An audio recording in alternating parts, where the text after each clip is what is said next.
Now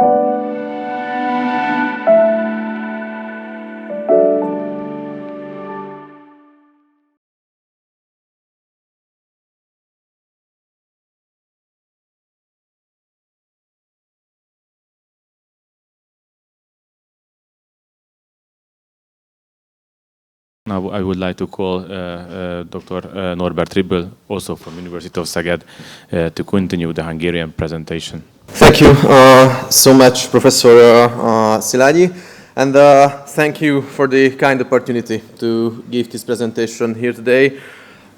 Presenting at the end of a conference is always an ungrateful task since the dinner is so close. So I'm trying to be as effective as possible. In the Hungarian legal system, there are basically 5 sources of law for the use and protection of national symbols. The fundamental law enshrines state symbols as symbols of sovereignty. Like the coat of arms, the flag, and the national anthem. The use and protection of these symbols, however, is regulated in detail in various legal sources, like the Act on the use of the coat of arms and flag of Hungary and state decorations, Section 334 of the Hungarian Criminal Code on the defamation of national symbols, a government decree on certain aspects of flag hoisting of public buildings, a ministerial decree on the authorization required for the grant of protection of trademarks and designs containing the coat of arms or the flag, and finally, the Act on the commemoration of the founding of the state of St. Stephen and the Holy Crown, which is more a solemn commemoration than a law laying down precise legal rules for the protection of national symbols. These have been complemented by the practice of the Constitutional Court. In the following, I briefly outline the most important provisions of these legal sources, and after that the decisions of the Constitutional Court. Firstly, the Act on the use of the coat of arms and flags and state decorations.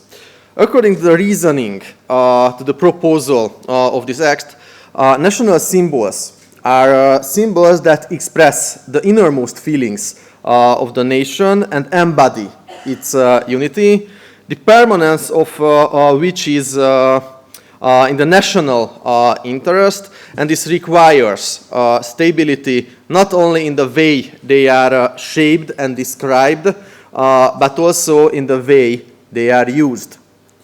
The Act uses essential difference in functions of the coat of arms and the flag and set the rules and limits of use. The coat of arms has been regulated as a symbol of statehood, while the flag has been regulated as a symbol of nationalism, a traditional symbol of national feeling, which could be used more freely and with fewer restrictions. The coat of arms. Some organ of the state, like Constitutional Court or government, please forgive me for not listing them all, may use and place it in their buildings without any permission. The President of the Republic shall be entitled to use the coat of arms with 2 angels as shield holders, and the Prime Minister shall be entitled to use the coat of arms with turkey oak and olive branches. These are the ones.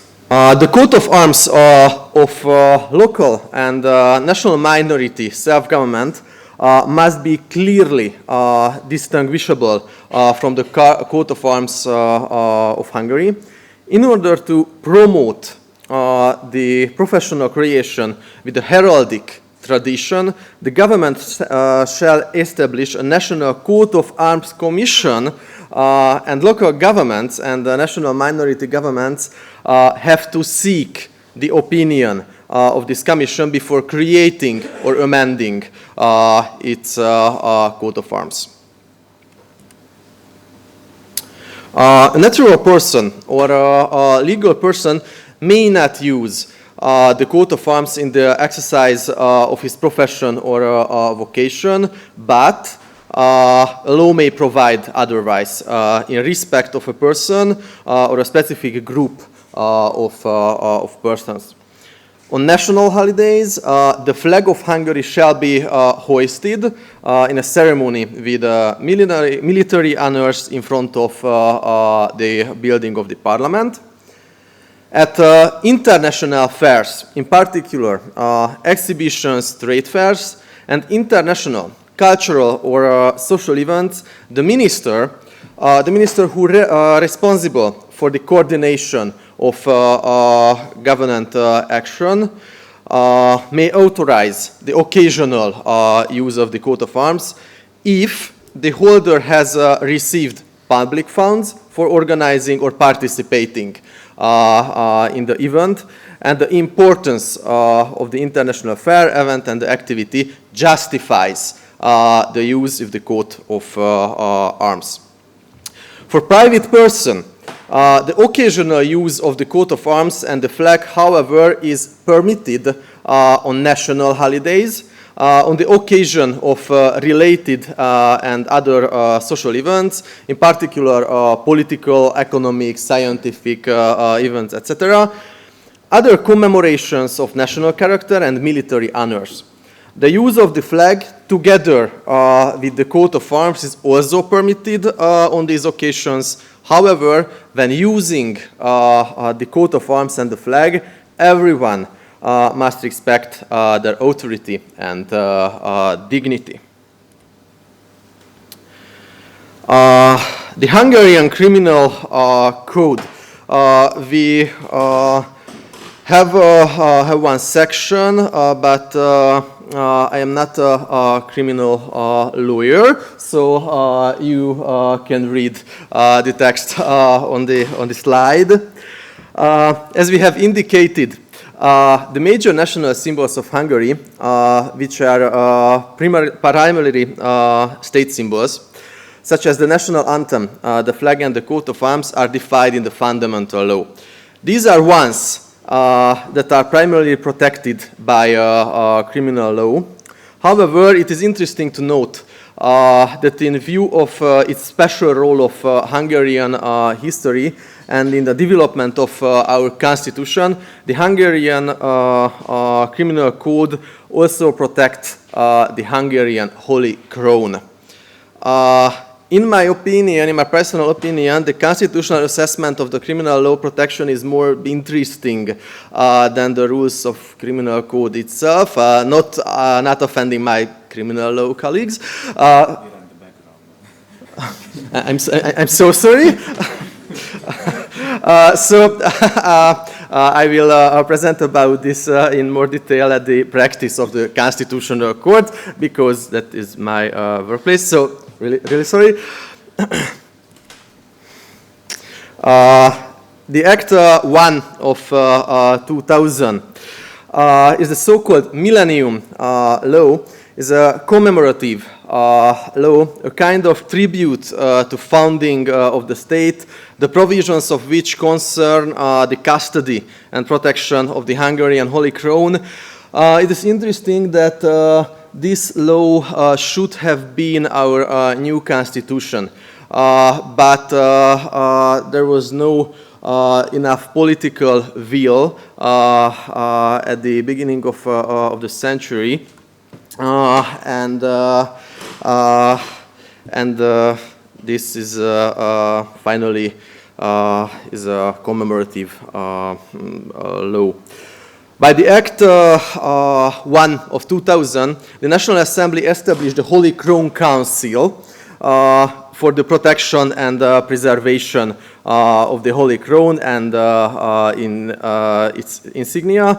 The members of the Council shall be the President of the Republic, the Prime Minister, the Speaker of National Assembly, the President of the Constitutional Court, the President of the Curia, which is the Supreme Court of Hungary, the President of the Hungarian Academy of Science, and the President of the Hungarian Academy of Arts.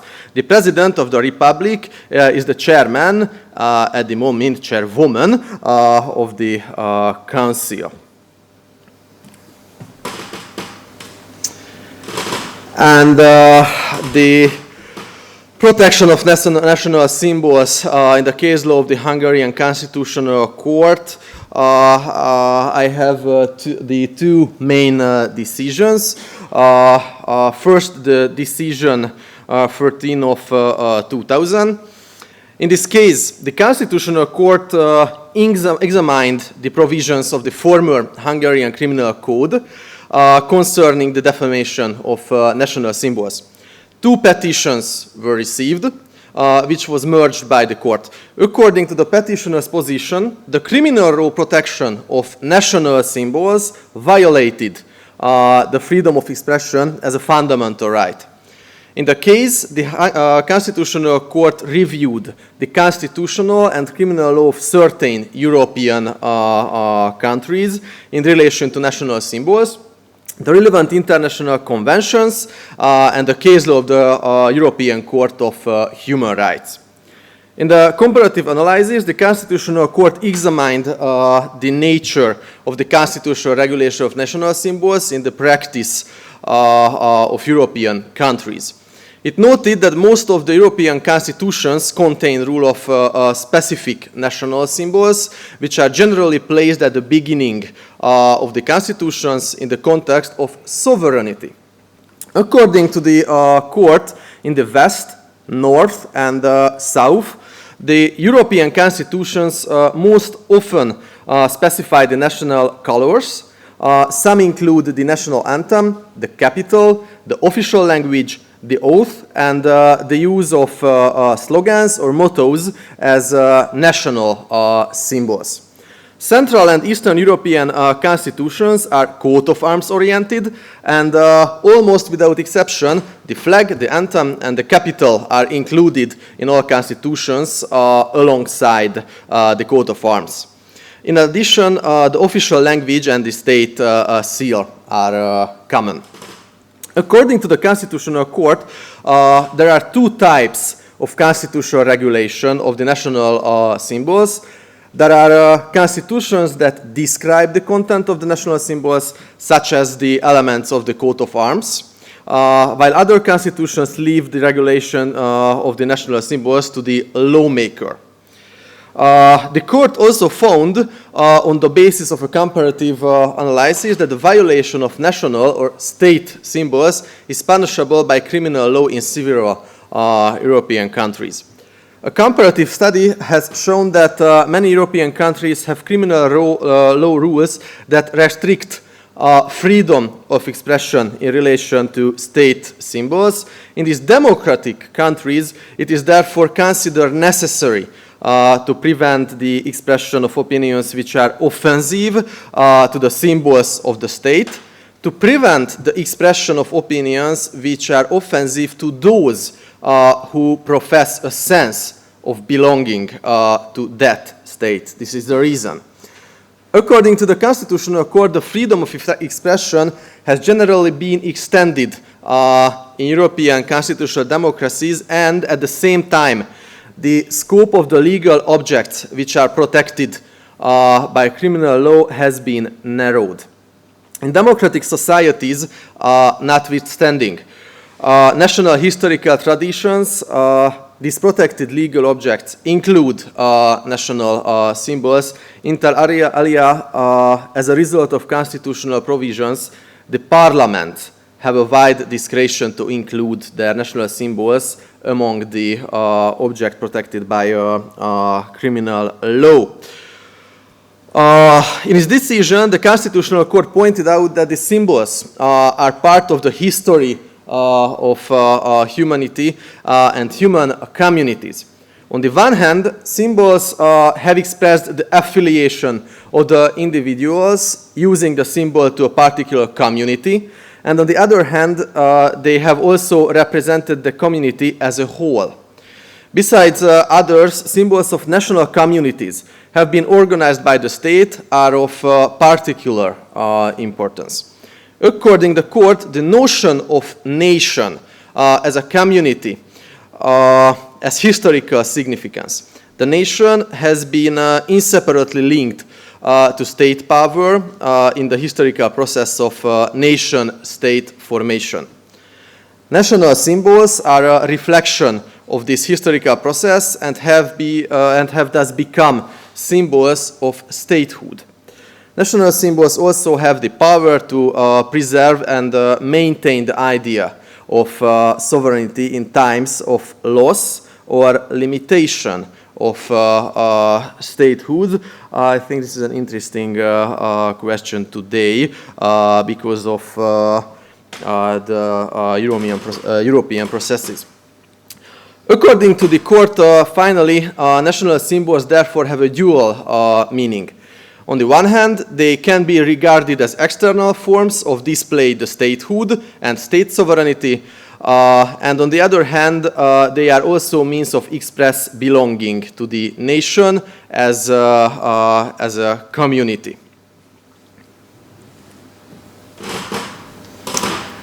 And finally, the Constitutional Court made much shorter but more significant findings in decision 535 of 1996, where the petitioner sought a declaration of the unconstitutionality of the former act on the use of the national symbols because it generally prohibited the use of the coat of arms by social organizations.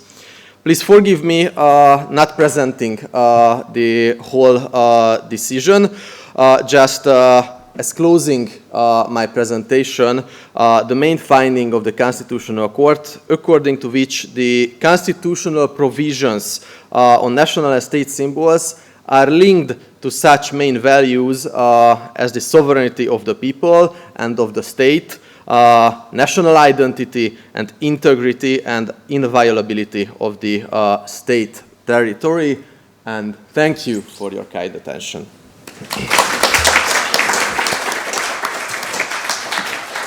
Thank you so much for the presentation of Norbert Tribl. And now that is the high time to the debate and to questions or notes. I would just like to add something to I can't pronounce his name, colleague Djukic.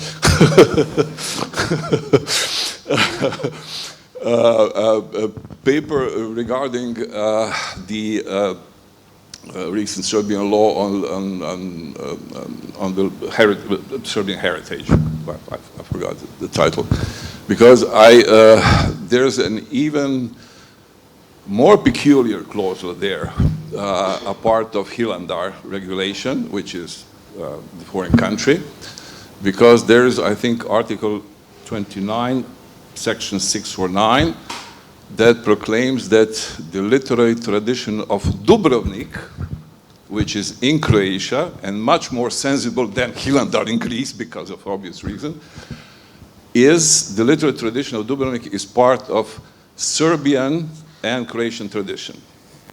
So this is the regulation of territory abroad, and even more peculiar than that, Serbian law defines what is Croatian tradition, theoretically speaking. It is part of the wording. So I would like to avoid substantial discussion on this, of course. It was there were reactions, especially in Dubrovnik, regarding to this law, but well, it overpassed. But it's quite peculiar. That reminded me on the ambitions of Tsar Dusan. Yes.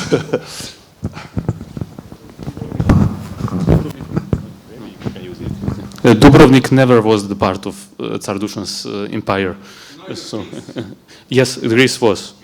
Yes, for 50 years. So yes, I know about this discussion and the audience that this law had in Croatia.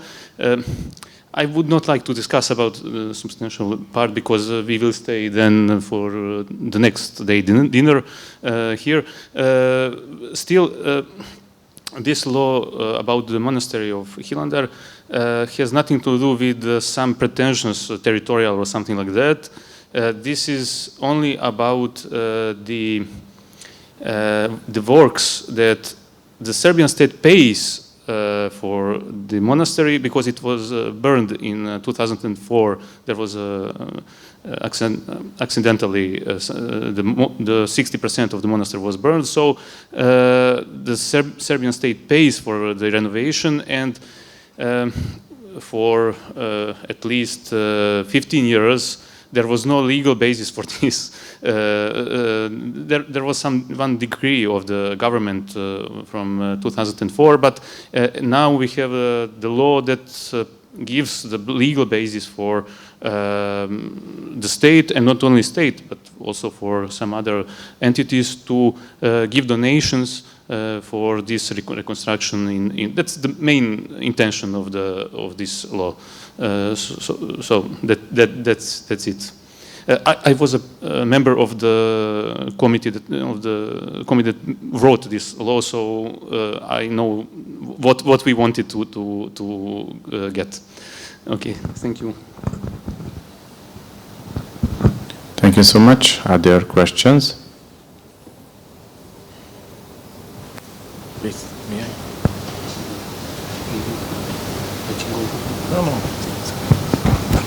I have the question from foreigner concerning Hungary. What is the difference between national holiday and official state's holiday?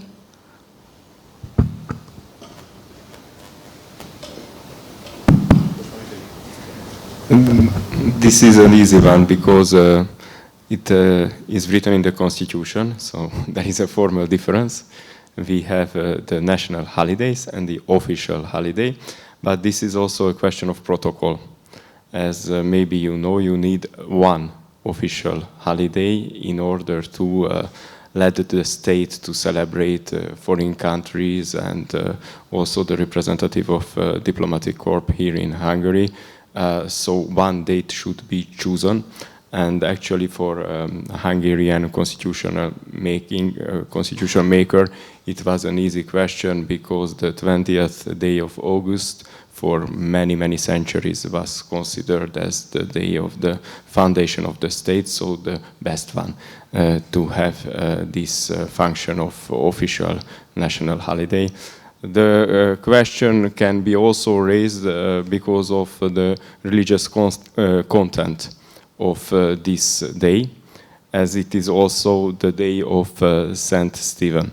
But the national official tradition can easily go together with the religious tradition, which is also linked to the same day. Actually, I had no time to go further in history, but for centuries it was most like a religious holiday, but with a community content, a national community content. Now I think that with this declaration in the fundamental law, it's more like an official national holiday, parallelly with a religious one. I hope I could answer your question.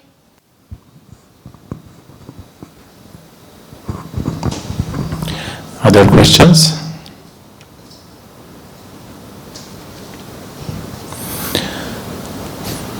If not, I think this is the time to close this conference. Of course, only a short evaluation, assessment. I think that this conference was quite colorful and useful, and I hope that we can fulfill the original idea of Professor László Trócsány, director of the present university, also the honorary president of the Ferenc Márdai Institute, because he was, the idea giver of this research group. Besides, I think it's worth noticing that it's obvious that these nations represented in this research group, however, formed each other symbols and tradition and culture. The declared goal of the Central European Professors Network to provide a framework, to the representatives of these nations to pursue research connecting to these absolutely identical topics and to share their opinion and views with each other, of course, respecting each other. I think this conference provided and fulfilled this goal, and I'm very glad that I could be participant of this conference. As far as I know, however, tomorrow the research group members, they will continue their job in a frame of a workshop. However, have a nice day, dear colleagues. And thank you so much also for the audience to participated in this event. Thank you so much and have a nice day.